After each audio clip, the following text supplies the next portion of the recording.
Good, happy Tuesday evening. I'm Riley King, and welcome to the Riley King Newscast. Let's get started. First up, former police chief accused of assault found not guilty.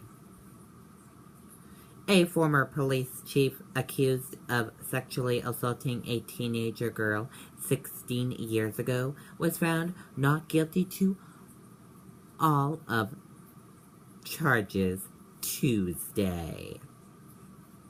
Some upset after Rye police ticket cars parked illegally to see whale. The crowds arriving to see a humpback whale that washed ashore in Rye this week have created something of a traffic and parking problem along a busy stretch of road. Man wanted in connection with mass cold case arraigned in Manchester. A man arraigned Tuesday morning in Manchester was wanted in connection with a 1987 killing in Massachusetts, law enforcement sources said. Scientists study whale carcass as plans developed to move it. Rye officials and marine mammal experts are trying to determine the best way to remove the carcass of a 40-ton humpback whale that washed up on the beach Monday.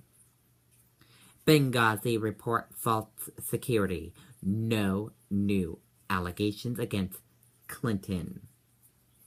Republican on the House Benghazi Committee harshly faulted the Obama administration Tuesday for lax security and a slow response to the deadly 2012 attacks at the U.S. diplomatic outpost in Libya, but they proceed no new allegations about the security of Secretary of State Hillary Clinton. High-tech bio could predict bacterial risk in Lake Winnipesaukee. Scientists hope a high-tech bio floating in New Hampshire's Lake Winnipesaukee will help them determine whether the water is safe for swimming. Mother of man killed by New Hampshire police wants answers. The mother of a 19-year-old Michigan man shot by police in New Hampshire says she is still struggling to understand just how her son was killed.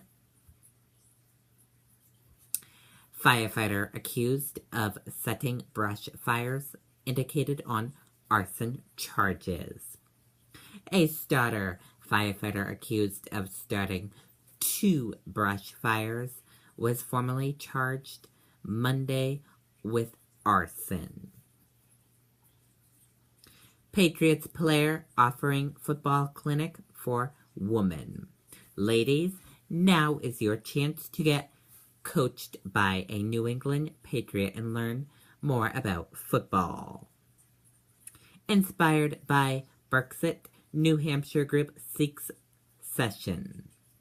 A group of New Hampshire residents is advocating for the state's own independence after Great Britain's recent historic vote to leave the European Union. Bicyclist struck by hit-and-run driver in Laconia. A bicyclist in Laconia was injured Monday morning after being struck by a hit-and-run driver. Man injured in ATV crash at Jericho Mountain State Park. A Merrimack man was injured Monday after he flipped his ATV while riding along a trail in Berlin. Man burned at Twine Water Park explosion progressing in recovery. It was a year ago Monday that Alex Hassa of Mount Vernon was seriously hurt after a water park explosion in Twine. The 7 must-read passages in Benghazi report.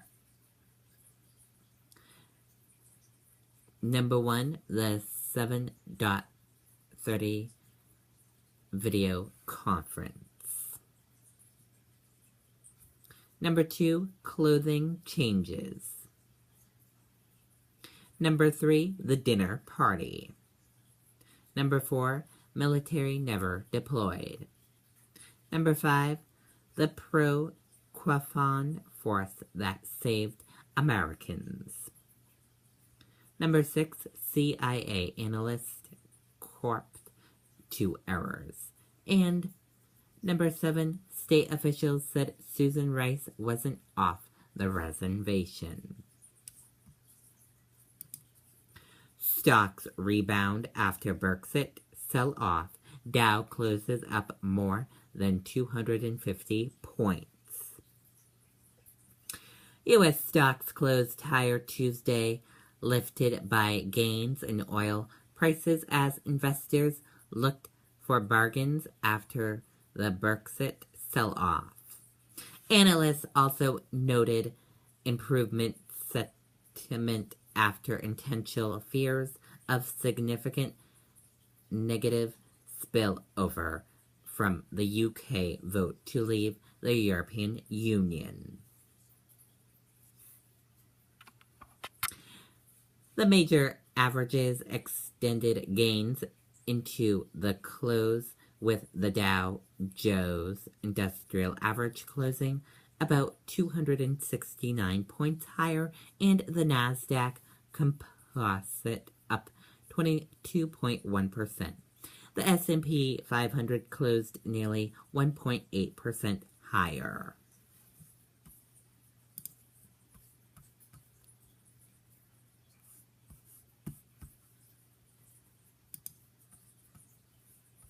Ten dead in explosion in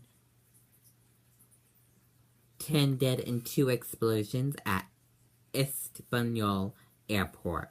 Let's take a listen to the video we have for you from ABC News.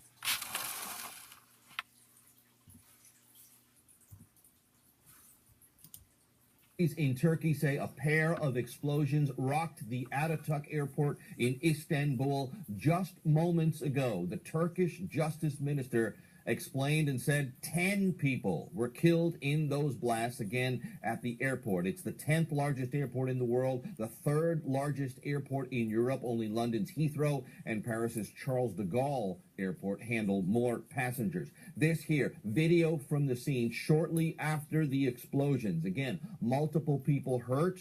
We don't know. We know now that 10 have been killed, but we don't have an exact number on the extent of injuries. Turkish officials also cleared up 2 attackers blew themselves up after police fired at them. So we now know this was a suicide attack and not specifically bombs that exploded. Now, members of the media in Turkey reported hearing the sound of gunfire at the location, which we know now was inside the airport's international terminal. Again, this is early on in the investigation. Many more details still to come, but this video shows heavily armed men outside of the airport, presumably security officers responding to the scene there. A little bit of background here. Turkey has been dealing with multiple security threats from Kurdish separatists as well as ISIS. In fact, earlier this month, a car bomb attack on a police bus killed 7 officers and 4 civilians in central Istanbul. This was the 4th major attack in the city this year. Now, the U.S. State Department issued a travel warning to Turkey earlier this month. Again, we know there have been now 2 explosions, suicide attacks at the main airport in Istanbul, Turkey. 10 people reported dead. As soon as we learn more on the extent of those injuries, Liz and David, we will bring it to you. Okay, and there you go on that breaking news we have for you. And we'll keep you updated on this breaking news right here on the Riley King Newscast and Riley King Network. I hope you all have a great rest of your Tuesday night. Good night, everyone. Bye.